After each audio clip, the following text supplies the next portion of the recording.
আল্লাহ তাআলা পবিত্র কুরআনুল কারীমের সূরা আলে ইমরানের ২৬ নং আয়াতে ইরশাদ করেছেন, হে নবী আপনি বলুন, হে আল্লাহ, আপনি মালিকাল মুলক, সকল রাজত্বের মালিক আপনি।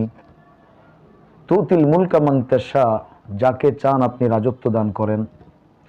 ওয়া তানজিউল মুলকা মিম্মান তাশা, এবং যার কাছ থেকে চান রাজত্ব ছিনিয়ে নেন। ওয়া তুইজ্জু মান তাশাউ ওয়া তুযিল্লু মান তাশা, আপনি যাকে চান ইজ্জত ও সম্মান দান করেন, আর যাকে চান আপনি অপদস্থ করেন। নিশ্চয়ই আপনি সবকিছুর উপর ক্ষমতাবান। একজন মুমিন এবং মুসলিমের আকীদা এবং বিশ্বাসও এটা, ইজ্জত সম্মানের একচ্ছত্র মালিক, এমনকি আমাদের সব কিছুরই মালিক হলেন আল্লাহ তাআলা।